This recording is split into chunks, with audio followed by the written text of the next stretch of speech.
So when Eric Clapton plays a solo, he hardly plays anything that isn't in the pentatonic scale. So how does he do this and make it sound so good? Well, I think we can look at this and use it as an exercise to improve our own playing. The way I sort of look at this is that because he's only really using pentatonic, I mean occasionally he'll use another note, but mostly it's just pentatonic, either major or minor depending on the key. So because he's mainly using the pentatonic notes, it means that he's concentrating purely on phrasing and on dynamics and on developing the solo and the kind of structure and shape of the solo. Like it might start small and low down, and it might go louder and higher up and then come back down again. There'll be a shape to it. And his solos always sound improvised, and I'm sure they probably are. So he's probably not planning this beforehand, it's just how he naturally plays and develops a solo. But if you limit yourself to just a simple pattern that you already know well, you can really focus on the important bits, which really more important than the actual notes, I think, are the dynamics and the phrasing of what you're playing. So if I just try to demonstrate this a little bit, what I will do is I'll put a little jam into my loop pedal, just very simple, something in A minor perhaps. Now the A pentatonic minor that you'll almost certainly know is this. Now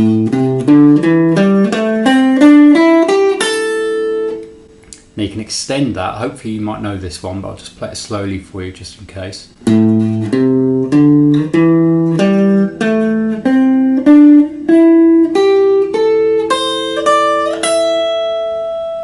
Now if you don't know that, that's well worth learning.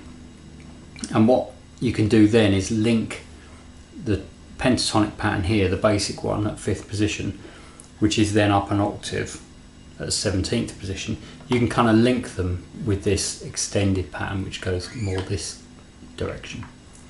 So you could use this one, use this one, and then you're up towards the first one again, an octave higher. And there are other patterns in between as well that we can look at. So I'll just put a basic chord sequence into my loop pedal.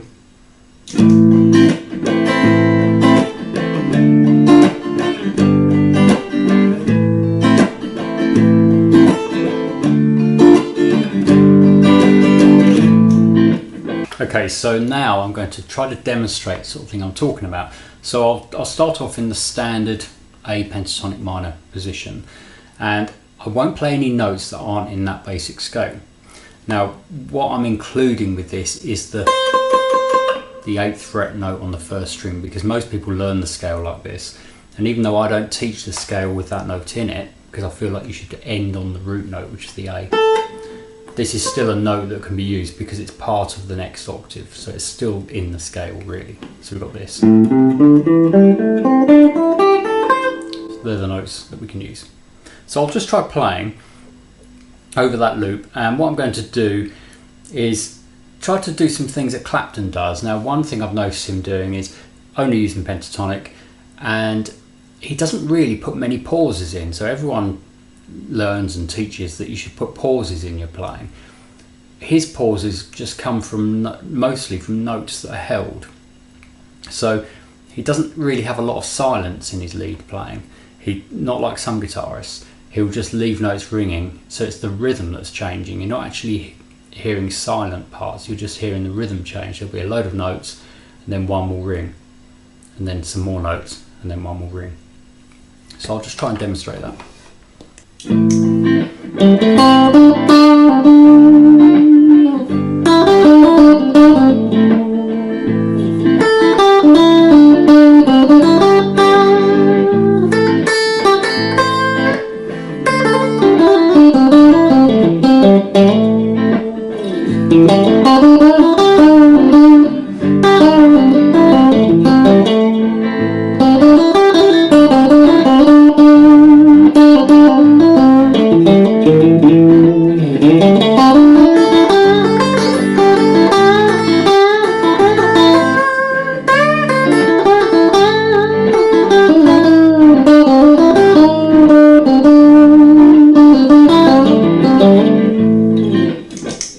So hopefully you get the idea from that of what I'm doing.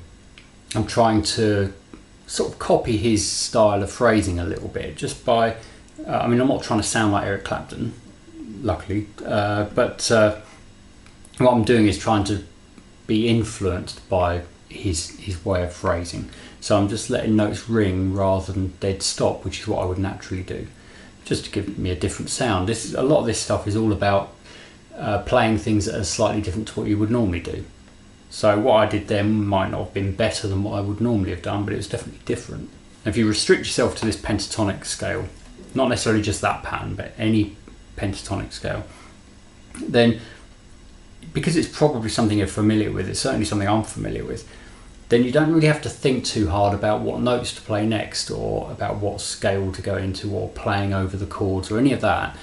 You just let your fingers wander around the scale, but focus on when to leave those sustained notes, so kind of gaps in the phrasing, and when to play louder and when to play quieter, and when to repeat phrases is something else that Clapton does. He'll build the solo up, and he'll get to a point where he'll then play a repeated phrase over and over again, usually quite fast.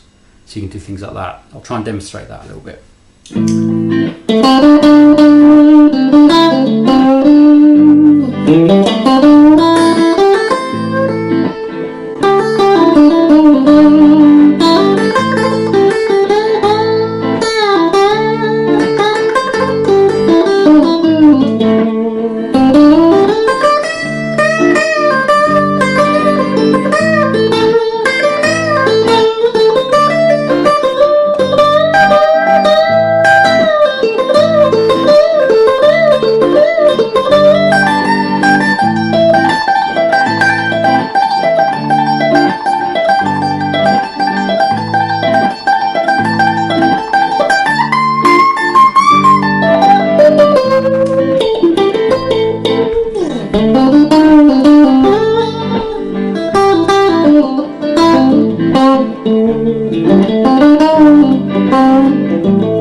That kind of thing.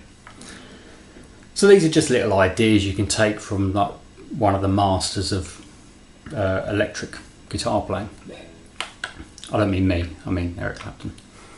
And you could just take this idea where you don't worry about any of the other scales, don't think about modes or anything like that. I'm not saying any of that's bad, because there is definitely a place for learning some of that.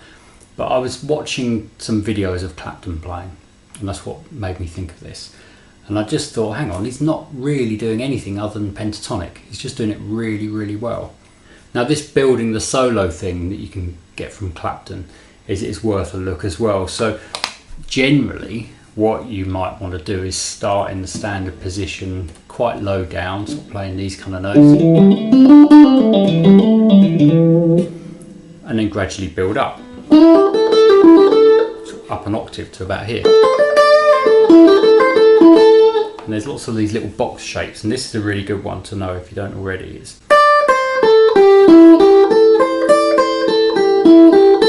There's the A, there's the root note. And then there's another little box shape here coming from that same A with your first finger. This is related to a thing called the BB box, which I've made lessons on. I'll put a link in the description.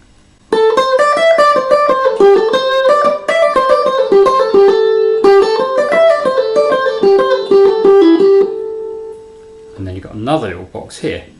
So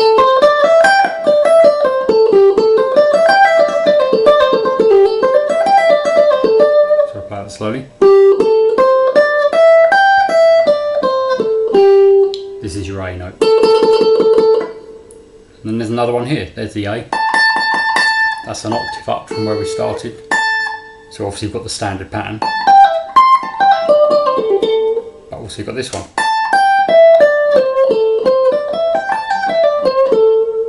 So just to clarify that, I'm going to play each of those little boxes slowly. So I've got this one.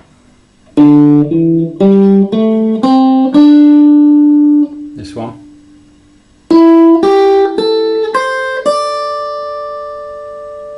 This one.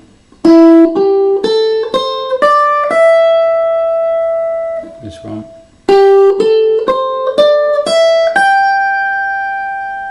This one. and then we could use the top part of the standard pattern here. So now I'm going to play with my loop again, and this time I'm just going to focus on those boxes but moving gradually through them till I end up high up, and then I might work my way down.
So that was sort of really trying to show how you can build the solo up.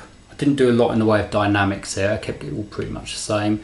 Eric Clapton's solos live can go on for a long time.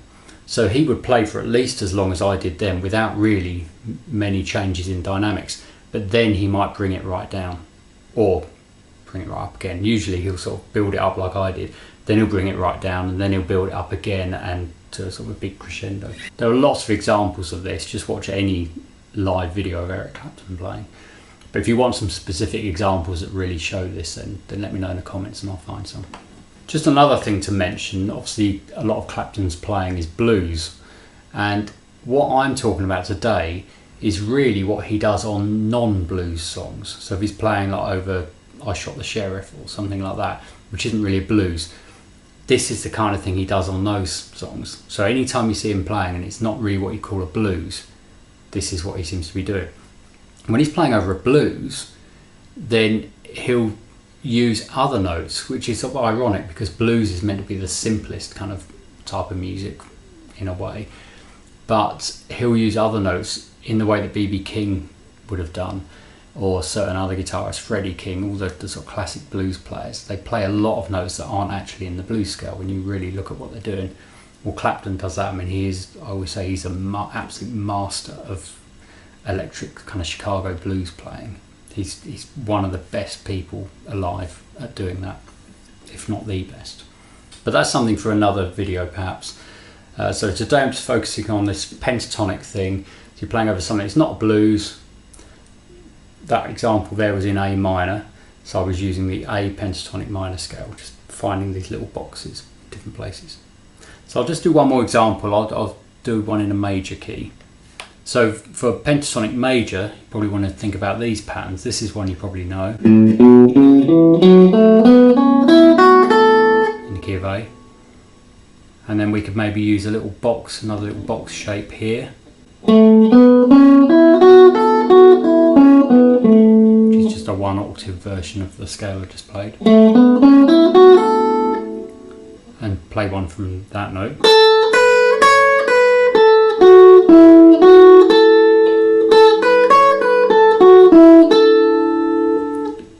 And then the next one might be here.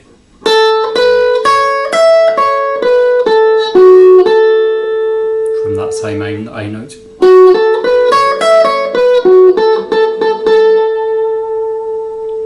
And then you could do another one here, which is an octave above where we started. Which is the same pattern. I'd only really use the top part of it here. So I'll try to demonstrate, like I did with the minor one, using these little boxes and sort of gradually working my way up.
Clapton-esque perhaps, that example, but I'm still going for this same idea of trying to build up and then maybe come back down again. So it's giving the solo a kind of a direction, even though I haven't planned out exactly what notes I'm going to play. I've just planned a rough kind of direction I'm going to go in. And it's sort of like the shape of the solo, you know, maybe starts low, goes high up, maybe comes back down again. A lot of solos have a sort of shape to them. Even if the person that played them didn't plan it that way, that's kind of, you can analyse it and see that there's a shape to it that works well. The whole point about this is it gives you something that's different to what you normally play. Like for me, it was different to what I'd normally play. It gives you something to try that's a bit different. So it's not necessarily going to be better than what you normally play, it just gives you something different to try. And the inspiration for this is, for me, is watching Eric Clapton last night on a few videos of him playing. Just made me think about this pentatonic thing. He doesn't really use anything else most of the time. So give it a try. One other thing, you might have seen me playing a few times when I've been given these examples, is a little lick that he uses a lot, and it's quite a cool one that you can try in these different boxes. And what it is, if I go back into the key of A minor, so you know about the little box patterns we looked at earlier. So what I can do is go to my A here. Now the little box there would be pentatonic minor. I can start with my first finger on the 3rd fret here, play that note, play the A note, which is 5th fret, play the 3rd fret note again, which is the G, and hammer on and pull off to the A, and then play 5th fret on the 2nd string with that 3rd finger. So that slowly was. I'm using my fingers, you could use a pick for this, or fingers, thumb, whatever you like. And the idea is to play that over and over again fast.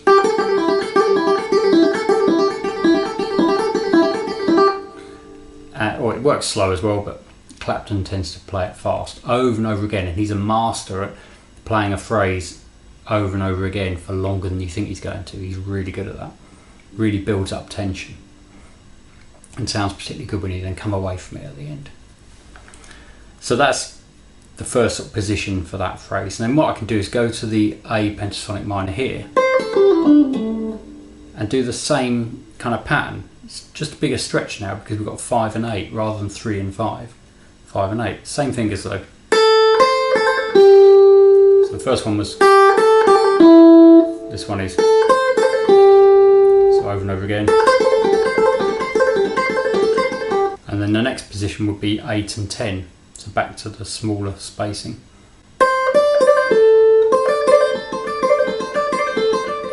Next one would be 10 and 12, but on the 2nd string you want to stretch to a 13, so it would be, you could use different fingers, or just move that one quickly. And then the next one would be 12 and 15. 15 on both strings. And then if you keep going, you get back to your first one, an octave higher. So I'll just demonstrate each of those again.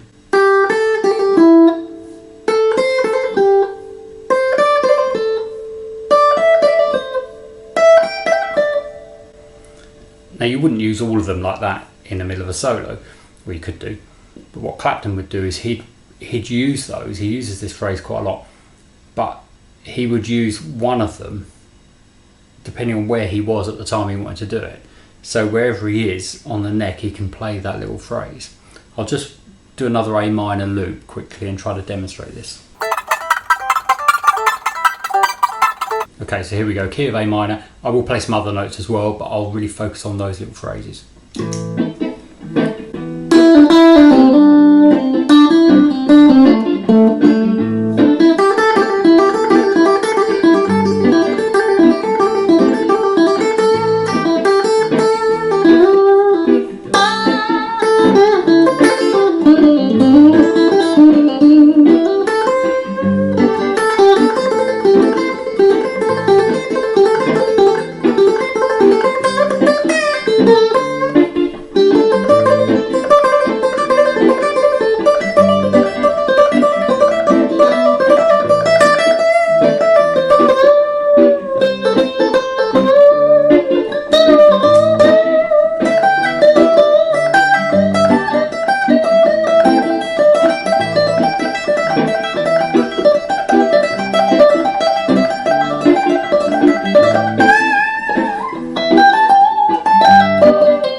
one there in particular,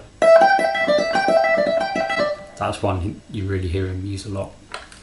Good little phrase that. So it's a good little thing to practice if you don't already have that one in your repertoire of licks. Okay, so just a bit of a quick one today.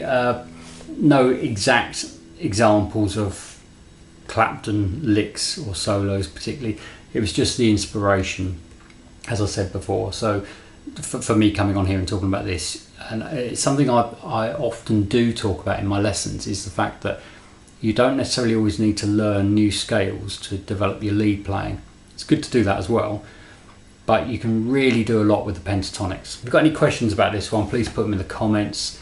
If you want to see more lessons on this kind of idea, because I can talk about this a lot more than I have today, then put that in the comments as well, and please click like if you like it. Okay, thanks.